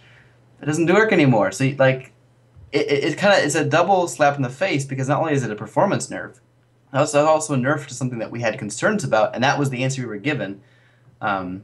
So it's frustrating. I mean, I didn't actually like that answer in the first place, because I don't really feel like that's incredibly engaging, especially since Crimson Scourge procs give us Blood Boil. So you're essentially just making it even more spammy by making that choice to trade damage. And it's a choice, at least, but it's not like a big choice. Like, it's not like you're making like incredible... It doesn't feel like it's a big choice. You're just choosing to spam one thing over the other. But, like... You only have, not to be an ass, but you only have 4 buttons, so... Right, that's the thing, too, yeah. So this change affects that. So now we don't even have that. Like I said, I don't really think that was a great answer, and I think like it's something I was not happy about before this change, but this just makes it even worse. Like, the only fun thing right now is Breath of Syndegosa. We'll talk about that in a minute. Yeah, exactly. So, I mean, does that mean that, like, so core? Does that mean that since for single target, do you then put Death Strike over Blood Boil now because of the damage nerf? Oh, yeah, absolutely. Before the show, how how we're having that little back and forth about it. Right. As we said back then, I should elaborate for everyone watching. Like, the whole point was with Breath of Syndegosa, which we're going to go into in depth shortly. The whole thing was you could trade your Death Strikes in to enhance your single target DPS with that talent, because you're generating more RP that way, because you're just spamming this one key over and over again, and it was doing substantial damage. Like, it wasn't uncommon to see around 40k DPS in a fight like Butcher Mythic if you could sustain just spamming Blood Boil with Breathless Indragosa. Like, now you don't really get that choice anymore because it's not worth it. Like, Death Strike now does more damage than 2 Blood Boils, so there's no choice. Yeah. If you get... yeah. So now it's not even a choice anymore now. It's just literally just hit... Because then Death Strike's going to do more damage. It's got to give you the shield and heal yourself for survivability. So that's not even an engaging choice. Yeah. Unless you're AoEing, which now I'm sure because of the nerf again, Blood Boil probably won't be a damage positive until 4+. No, it's still damage positive at 2+. At 2+, it still is because it's like 70%. It's like 70% of Death Strike. So 2 Blood Boils are 70% the damage of 1 Death Strike. So at 2 targets, it's about 40% more. You know, it does take 2 global cooldowns, but we're not GC capped to the point where that matters quite yet. Okay. Alrighty. Well, we're gonna move on here to wrap, and we'll move towards the talent wraps for the show. I'm going to take a little moment to tell you guys about some things behind the scenes or some communities that you may not have heard about. Real quick here. There's so much raiding to be had in World of Warcraft now, so if you're looking for raids at weird times or raid for old stuff or new stuff, yes, the pre-made group finder is in the game, but not as big of a community as OpenRaid.org. Their link is, of course, down below. OpenRaid is awesome! You can go through right here. You go to the, you can go to the quick raid, you can go to the events, or you can go to the chat function and find raids whenever you want. The all upcoming events, of course, are listed right here. You can see up to days in advance. If you have you can create raids here or find in advanced searching right now. There are 489 upcoming events on OpenRaid right now. What? Okay, that's a lot. And you earn, reputation with the website. You get, you can review people that have been on there. You can know who's signing up for your raid, if they're good or bad or worth it. You can see all their statistics right there. You can also do the quick raid stuff right there. They have the guilds that sort of run with open raid stuff. So we did a little thing a little while ago on open raid called the Epic WoW Battles of History. You may have seen that there. That was live casted by NFL and Coltrane. That was super fun. We brought together a whole lot of people for that. But open raid's awesome. If you guys need to do stuffs on the internet and you have weird raid hours or you're looking for a raid guild, go check them out. And of course, the DKs on the show right now, a lot of their stuff sort of goes to this little website you might have heard of called SonOfALich.com. The best button you want to click on right here is... This is the chat. This is Acherus. This is where everything happens right now. If you're a DK, DPS, or tanking, you're not part of their awesome IRC channel, there's a button right there. Right there. Let's go to SonOfALich.com. Grab the... And you can do the IRC either right through the website or you can have an IRC client. And go in that way. But Acherus is awesome. Go talk to these guys. There are some great folks in there all the time. Go bug them. And of course, if you want to read more about DKs, you can go over to Reniat's little blog thing post, the Sanguine Fortitude.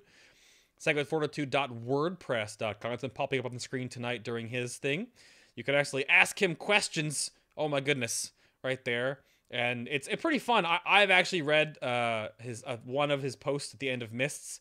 It's very blog posty. I mean, there's a cat picture right there, Ren. So I mean, you got to keep it light, right? You got to keep the cat pictures right there. Look at that. Cat gifs make blogs better. That's just a fact. That's not even theater crafting. That's true. I mean, that's very true. So if you want to read about that kind of stuff right there, again, it's sanguinefortitude.wordpress.com for all your Blood DK blog posts reading. And of course, getting that IRC, man. Go in there right now. I want like to crash their IRC. That'd be wonderful. But be Blood DKs. Go talk about this stuff. Blood, oh holy frost. Get in there. Talk to people. Learn the things.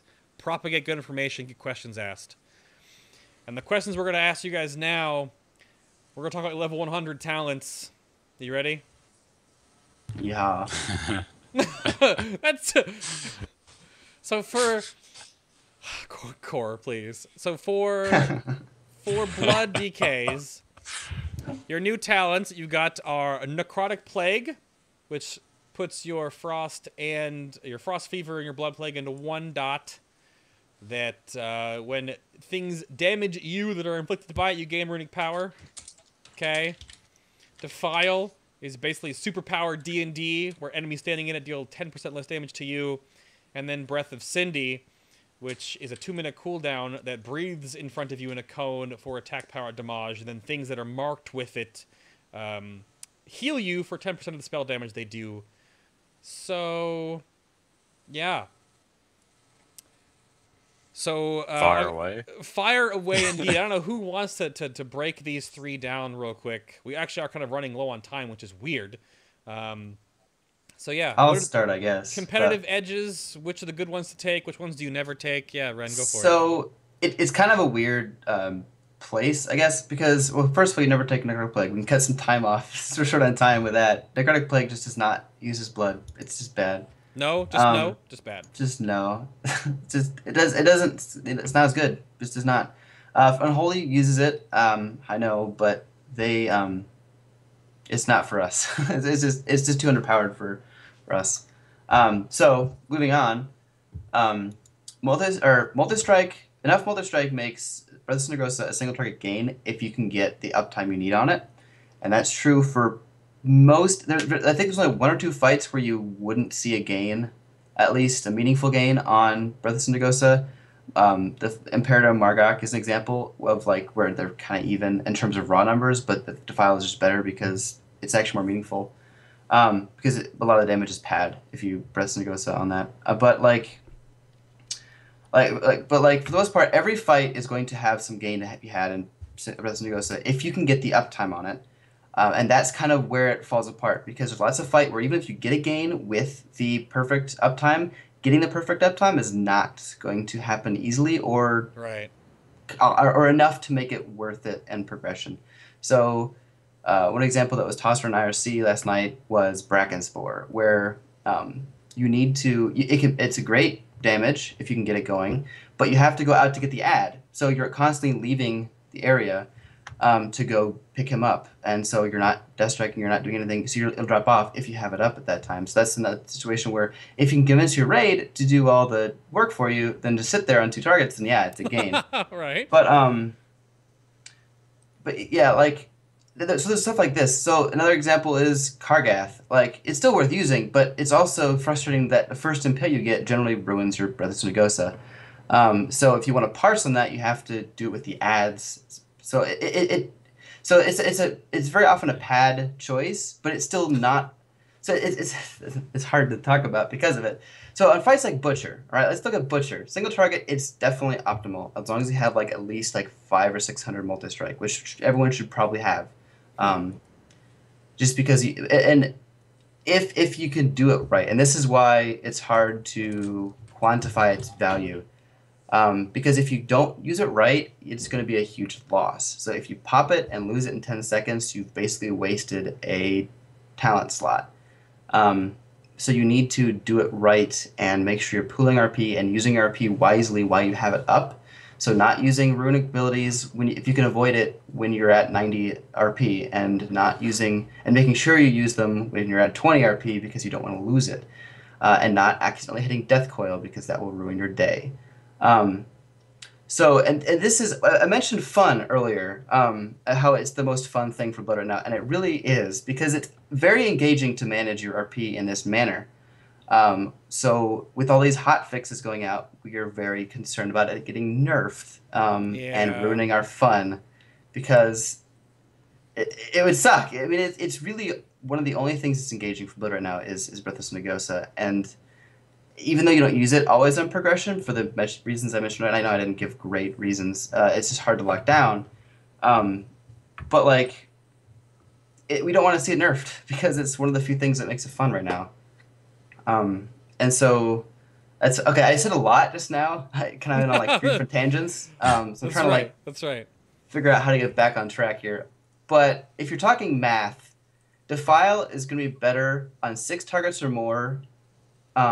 In terms of small ads being bursted down. So assuming both Breath of Sindragosa and Defile are up for the full duration of the ad's life, or close to it, Defile is better for 6 and up. And Sindragosa is better for more of a cleave situation in that role. And then if you look at overall damage, Sindragosa is better if you can get enough uptime, like I said earlier, which you want to hit that 40 to 50% mark, ideally.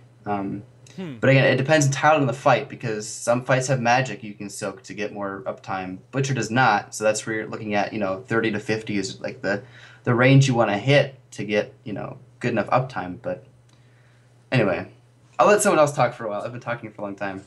Yeah, no. But- Core, what do you think about your level 100 talents? Like, what do you use all the time right now? Do you like the Breath of Sindragosa gaming, I guess, as it is right now? Well, as Ren's been saying, yeah, boss is by far the most entertaining aspect of Blood.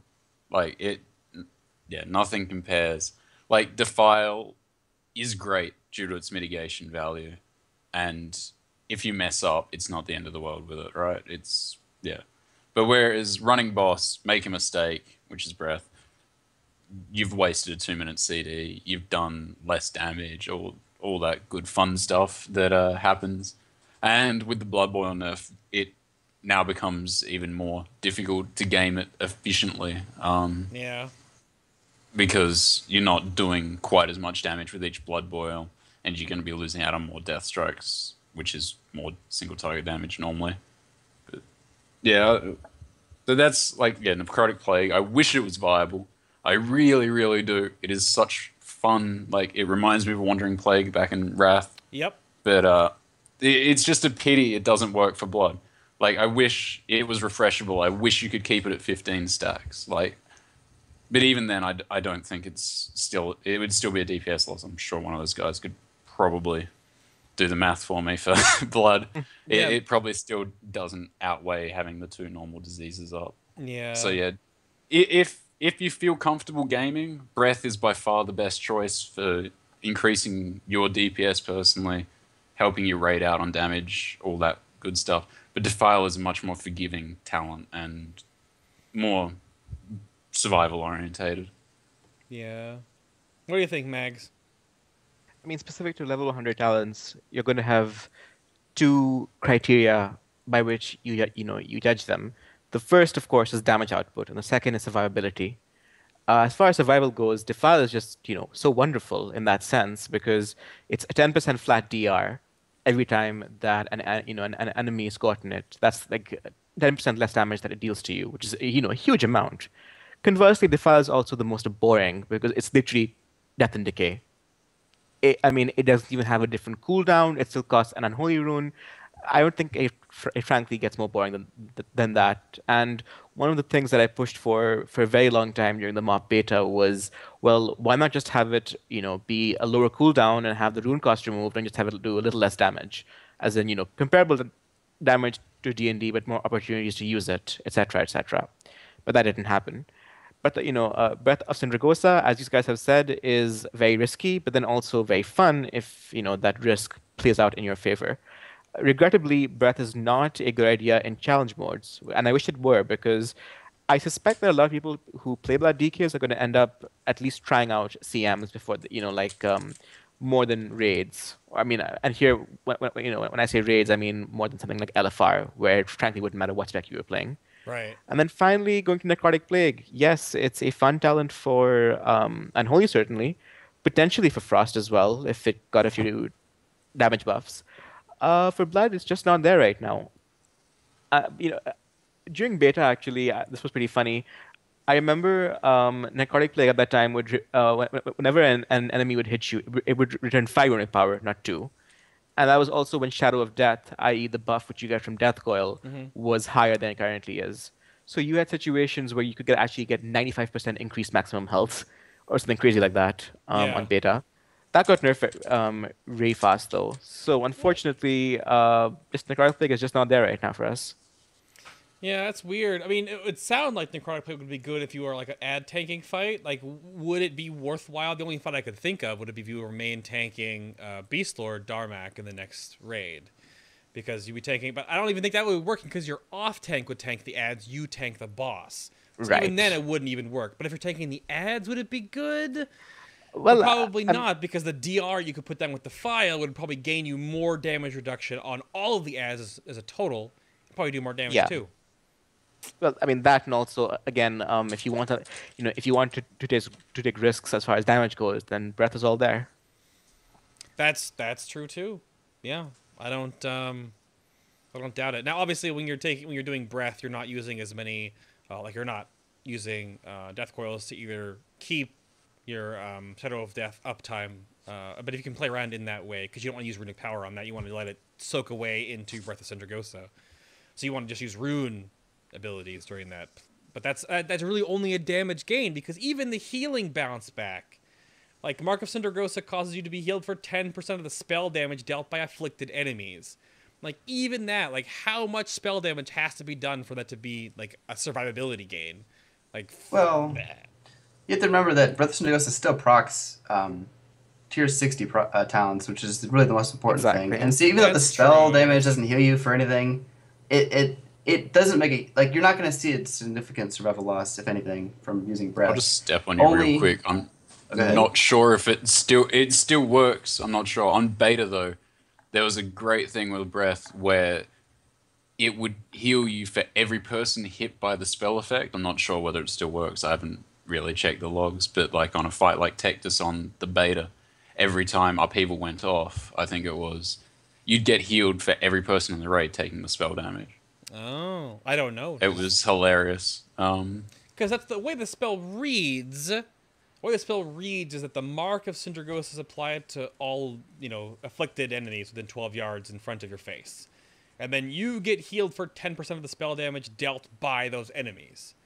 Yeah, which is why on beta, I remember at least, it was healing for everyone getting hit. Yeah, I'm not sure if that made it live. I don't know. But, yeah. Do you guys know, Mags? Ren, do you know? Yeah. I don't know, obviously. I don't think so. I think I've never might gotten only any healing from it. mainly be to you, I'm assuming. Do you know, Mags? Do you know if it's everything it does or just you? That's actually a good question. I'm pretty sure that I conducted a test on this during beta. I think we went down to Raden, because he's an ideal fight for that, for testing that, because he pulses all that AoE damage. Right. I want to say that at that time it was the whole raid, so that was that was a huge amount of healing that was being done to me. But with that being said, how effective is all that healing? Is the question that you have to ask yourself. That's true. Especially when you have healers who are focusing on you, and are trying to make sure that you don't dip too low for a boss that's hitting as hard as Raden. So if a boss like that is dealing that much magical damage to your raid, how effective is that healing on you? Is a good question. Yep. Because it could literally all just tailor off into being overhealing. Yeah. Or like you'll get hit by a boss, the boss will hit you. You'll go down to you'll go down 60%. You'll get a tick of the damage he dealt with. Will give you a couple percentage, and then you'll get healed to full again anyway. So where does it even come from? Like I think during the beta testing episode, we talked about how Breath would be used in like PvP to like maybe get yourself healed, because it's the only one that's like active. You can just walk out of the file, and yeah. But that's the only thought I was. So that part is devalued. Which that brings me to a weird thing we'll bring about the tanks as we go through all 5 of them now. Would you rather have talents that were actually like survivability-oriented ones or damage ones? Because I know that druids hate bristling fur because it's just poo. So it's a weird trade-off. Like, should you have ones that just give you damage or one that give you survivability? Because it seems that they really can't give you survivability ones that are really good because they have to nerf them. Like Pulverize got nerfed. It depends so heavily on class. Blood Death Knights, for example, have a reputation of being a cooldown spec. So I would be very upset if they were to, for example, take some of our cooldowns from the spec and then make them talents. I never want to be in a situation where I have to choose between AMS and Bone Shield, for example. I hope that never happens. That being said, I think that there's still ways to make interesting choices for talents. Damage is certainly one of them. And then I think perhaps I know that I've talked with Reniat about this. Things like mobility, or I know that I'm personally not a big fan of rune regen in its essence, but I think that that tacking on some form of resource generation to some talents could still work. Just to give an example, I mentioned how Plague Leech was the only talent with any mitigative value. Yeah. What if Unholy Blight, for example, while we're active, were to increase your rune regen for a little bit? What if Plague Bearer were to passively lower the amount of runic power that certain abilities cost, but still, have them generate the same amount of rune regen? This is now, I'm just throwing out random ideas here. Sure. But I would definitely say that I would not want more defensive cooldowns. Absolutely. Well, okay. The main back when we started talking about talents for DK, which is one of the weird things with classes, the same thing with rogues, is that you have the same talents for everything. for any what you do with your class. Any spec is the same ones. But a lot of classes don't. Like a lot of classes have interchangeable ones that change based on your spec. So that might be something I think Frost and Unholy should probably share the same talents, but Blood gets nothing else, but it's a tank. So that's what I was curious about that situation. If there should be something that more feels like when you have your talent choices as Blood, you have more that feel tank oriented, not just that they're the exact same things. So, because if you want to look at your talents as it is, really your 57 and your 90 are the only ones that feel like they're tank cooldowns. Like, we didn't really talk about Purgatory too much. I guess we can get into that now. I mean, that's a no-brainer talent, right? Pretty much. Pretty much. Yep. So I mean, like, what? Nothing beats it. Let's walk through what you basically always have on for a Blood DK right now. So Plague Leech, Right. Purgatory, Mm-hmm. and then Death's Advance, I would assume, right? Yeah, Yeah, unless I you're mean- cutting ads, unless you're Sure. cutting ads in Korvak. But again, that's every spec has a way to deal with that. So every You can tank. use it on Margok as well for those ads. Oh, we 2 tank, so I use it on Margok. So. Sure. But most of the time, it's gonna be Death's Advance. You need your movement speed. You need something. We'll skip over level 60 for now because you guys all sort of differentiate on that. Now, how about level 75, your healing talent? Death I mean, Pact like, all day. Death Pact. Yeah, there's no All choice. day. No Is it choice. Really, Yeah, just Death nothing Pact? else works. No Wow. choice. Not for rating anyway. Oh, Exactly. I mean, I know the conversion is a popular talent among some PvPers. Death Siphon, as far as I know right now, is quite weak heal-wise from multiple DK specs. They might look at that at some point, but even so, I don't think that Blood DKs would ever be taking Death Siphon because it costs Death Runes, which we'd otherwise want to use on Blood Boil or, more importantly, Death Strike. it actually doesn't even say on the talent pop that it does take a Death Rune to cast. Yeah, it doesn't. But it does, right? 1 Death Rune? Yeah. Yeah. Yep. Yeah. I mean, it's the only one of these 3 of the healing talents that would do damage, but it takes away damage from something else that does more damage, so why even use it? Yeah. Yep. And your 90, it's pretty much always Gorfine's Grasp, arguably. If you're the only DK in a raid, for example, then yeah. This is actually arguably one of the only reasons why you bring a DK. Because... Well, I mean, I try to think about it in terms of things like CMs as well, and then occasionally also things like BVP. As I think that Reniat mentioned, Remorseless Winter is decent for CMs. Yes, in raids, of course. I mean, of course, in raids, as you were saying, Gorfine's is king because it's so unique. No other class brings anything like Gorfine's, and I mean, I do feel that. This is something that I have to mention. Warlock gateways and Hellstones were heavily nerfed going into, into this expansion. Right, and they were the only other class that I would say had a cooldown as unique, or I should say not a cooldown, but a form of utility as unique as Gorfine's. And Gorfine's went through completely unscathed, which I'm very grateful for. Don't get me wrong. Right. But it does stand to be mentioned. Yeah. Interesting. And then, like with level 100 talents, we talk about how like the only thing that's fun for Blood right now is to game this Breath of Sindragosa, but that's only like a damage-oriented level 100 talent at the base of it. And if you're going to need any type of damage reduction, you just take Defile.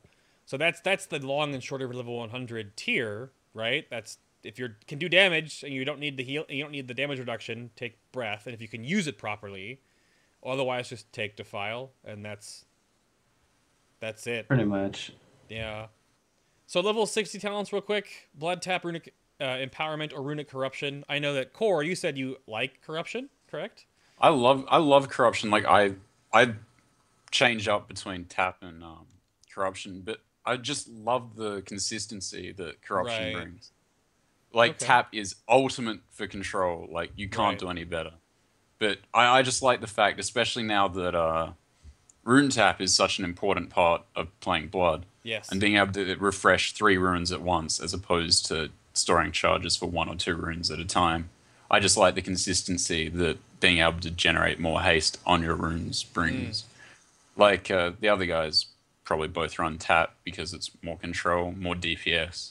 I just like consistency. That's my big thing. Consistency is king when it comes to tanking. That's my opinion. I think that it's possible for people to at least to some degree, to justify taking either corruption or tap. Yes, I personally think that tap is incredible. I think it's much more, it's much more suited to how I like playing. I think the same is true for Reniat. The one talent that I would recommend people avoid at all costs is empowerment, and that is something that is. Oh yeah. I mean, and that's not even like just for for blood. Empowerment is just a bad talent all around. DK should not be taking it regardless of spec. It's just really not good at all. Like, no, period. You can't. It's orphaning runes. It's terrible. Yeah. It literally tries to take a middle ground between runic corruption and blood tap, because blood tap is one rune, but it's full control. Runic corruption is no control, but it's completely passive and it's all runes. Runic empowerment is passive, so no control, and it's also one rune. That's awful, in a practical sense. That would throw off, I guess, the whole ebb and flow of how you use runes to get power, you spend power, you get runes.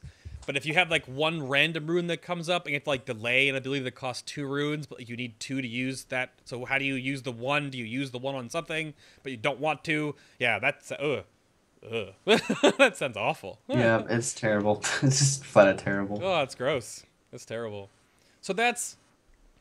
I guess that's just how the class is right now. I wish, when I do all these interviews, I wish people had lots of choices. And even playing Vindictive here with myself, I don't have a level 100 talent choice, so I'm going to wait to do enhanced summons for a while because we literally don't have a choice. Like, we don't. Liquid Magma or Liquid Magma or Liquid Magma. That's what it should look like on our 3 talents in the bottom here. Which, at least you guys have 2. Like, that's still better than 1. It's debatable. Yeah. It's debatable. Yeah, but I'm saying at least you don't have 1. I have 1. And that's the frustrating point for me. So, are there any glyphs of note that you guys want to bring up that are really important for, like, different fights, so that you always have the same 3 majors? Like, what do you guys want to do? Ren, what do you think? No, there's no really glyph changes either. You use Regeneration for the AMS. You use Blood Boil range, just because Blood Boil, There's not much flexibility. You can put in Glyph of Vampiric Blood, maybe, if you really need the raw healing throughput. But, yeah, there's just no choice. I mean, Blood Boil doesn't really matter on like Butcher, but you can get value in it from everywhere else. Like being able to hit that stuff on Bracken Spore that would otherwise be out of her range, like the Spore Shooters, that's really valuable. It's just, and then like you need Glyph of Outbreak for Plague Leech. Because that way you can apply your diseases. Otherwise you have to wait a minute to use Plague Leech, and it reduces its value a lot. But yeah, so. So you said yes to Outbreak? Yes to Outbreak, because it gets rid of the cooldown and it lets you spend runic power to use it instead. Yep. So you can, and Plague Leech is a 25-second cooldown versus Outbreak's normal 1-minute cooldown. So. Yeah. Yep. That seems to make sense. I mean. Glyphs I'm not super concerned about, and the only way that I really tailor myself as a hybrid is changing glyphs out, more often than not. So sometimes tanks have like the same glyphs all the time. They change out like 1 every time, which is sort of that happens. Yeah, a lot of these can't really revolve around PvP because because I guess you can get around. No, that doesn't really make sense either. I was gonna say because you could technically use. Death and Decay. Does Death and Decay movement speed affect Defile if you have it, I would assume? Yes, it does. I know that it didn't on beta, but I'm pretty sure that they fixed it. Okay. Of course, I could be completely wrong. They did. Yeah. Okay. Because it replaces it. Literally, Defile is a different graphic on Death and Decay. So, all right. Yeah, I guess closing thoughts for Blood DKs. You guys want to leave your community with anything... specific or a hug? Oh no! You young woman on the camera right now, Ren. What kind of DK are you? Do you wanna? Yeah, we'll a hug exactly. You hug? Guys... Seriously, dude? So yeah, I don't know. Ren, we'll go with you. What do you want to leave them with? You want to leave them the hug? You want to hug your camera right now, real quick? No, I'd rather not. It took me forever to get it set up the way it is. Yeah, don't touch it. As you know, I'm not. Yeah. But yeah. I mean, we're not in a great place. Our niche is gone, and we're unstable because we don't know if more nerfs are coming. We don't know if Brothers from the Ghost is going to get touched, and it sucks. But there's hope. Well, I will give you the nugget that I will say is that on the dev interview, it was talked about how when they know that a talent is being used and is strong, they will not nerf that talent. They will buff the ones that are weaker. So, well, they've said a lot of things. So. Exactly. DK talent tree says otherwise. They also said that they didn't like introducing rapid change. Har har. Yeah, exactly. Double hotfix back to back, one day. Yeah, I know. But then once lava lashed, twice burned. Wow, it's true. It's true. All right. So, Mags, what about you? Anything to leave your DK community with? I mean, guys, just remember, as upset as we are about nerfs and everything, the DK community is at its strongest when it's all cooperating. You know where we are. You know where we're doing all of our theory crafting. Come join us, and let's try and make this class better. That's absolutely true. SonOfALich.com, right there. Even though, of course, we are by far the best class. Okay. I mean, we have representatives around the world of Warcraft itself, but we have people from different parts of the whole planet right now, in your community, right? So it's great to see that, yeah. And it's fun. Not every class or spec gets that. So again, if you are a DK and you're not jumping in to the Acherus IRC to have some fun with everyone else there, get in there. Korvak, your last one up, sir. What do you want to leave? I'd just leave them with the fact that have fun playing it while it lasts. I mean, oh no. Traditionally, DK has lasted so much tier each expansion. Oh, yeah, no. I have no confidence in it. You last about one tier, and then normally you get shafted pretty hard. I really hope that isn't the case this expansion. I love my DK. Noting. I would love to keep playing it. Yeah. Yeah, sorry, Ren. Go on. What's up? That's my thing.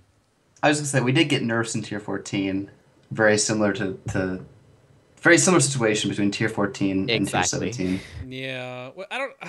You're not even and then we all know how tier 15 went for Blood. Wasn't it our best tier? What are you talking about, man?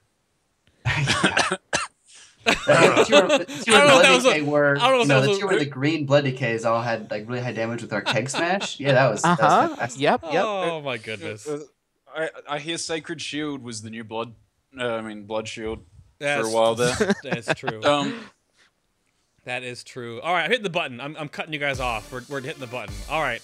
Thank you all so much for being here. Again, there is going to be an after show. If you have specific questions that we didn't talk about during the main show itself, stick around for that. It'll be a little bit of a break right now, and we'll come back to the after show. If you're watching on YouTube right now, the button's up here, I think. Right there. But thank you all so much for watching. Around the table again from Down Under. Are you roasting any shrimp on the bobby tonight, Korvak, or no? You're gonna go to sleep, maybe. No, I think I'll spit roast a lamb or something, maybe a duck. Oh, I don't know, just something exotic, something char grilled. Dude, I would strongly recommend that you reconsider your words, please. What? No. Come on, then. This is the internet. People don't take things into context. What are you, stupid? Oh my goodness. Please feel free to make any audio clip that makes me sound like I'm saying something ridiculous. I would love to hear it. Oh, okay. I don't say many ridiculous things. Chat anyway. saying, yeah, exactly. Well, you can go find more about Ascension at ascensiongaming.net. Their website is being worked on. Hopefully, yes. So, jump on there. It is under construction at the moment. Yes, it is. It is indeed. So, yeah, enjoy that. Look forward to good things in BRF. That'd be awesome. You can go follow Reniat over there at sanguinefortitude.wordpress.com. Of course, his personal information is right there on the website, too. You can go tweet at his face and everything else. Thank you, sir, for being on the show again. It was a pleasure. It was. Thank you so much. Your rants are infallible. They're awesome. They keep going. Yeah. They're good. It's fine. It's good. I have like 5 trains all derailing at once when I try to talk on live shows. Oh, no. Magdalena, welcome to the first actual real episode with you for DKs, not the weird beta one back in the day. Always a pleasure, sir. Thanks. I'll probably bring you back on, like I said. You'll probably come back on for DPS DK. I'm feeling it. Absolutely. I think so. Go to SonOfALich.com. Go join the Acherus IRC. Talk to all these great people. Talk DK stuff. Be a great community. And then, of course, everything Final Boss TV related is right here at FinalBoss.tv. All the links are down below. If our past episodes, if you've missed some of the events, the special interviews, the Mists of Pandaria stuff to see what's changed, what we talked about back in the day, all on the YouTube page, all down below. All those crazy awesome buttons. If you're on MMO Champion right now, which I think we might be, come over here to the Twitch channel. Come over here. The Twitch channel. It's nice. There's buttons and links and things. Next week, I misspoke this before, but I'm not misspeaking it this time. Unless something crazy happens, it's Resto Shamans. Vixen will be here, as well as a +1. We're working on that. And you may know who this guy is. You may have heard of this gentleman. My guest co-host, I think, for every healing episode will be Affinity, formerly of Blood Legion, now in Midwinter, on the blue side. Yes, all for the Alliance. So you can tune in to us next week to do Resto Shamans. And usually I go DPS tank heal until it gets all DPS. So Resto Shamans next week with Affinity. Vixen will be a guest, +1. We're gonna find one more Resto Shaman, because scheduling is always still weird. See you all next week. Thank you very much for watching. Tune into the after show. And trust in the seal of tempered fate. And until next time, guys. Bye-bye! Bye-bye! Wave red. The other ones can't wave. They can't see them. Yeah! Bye-bye!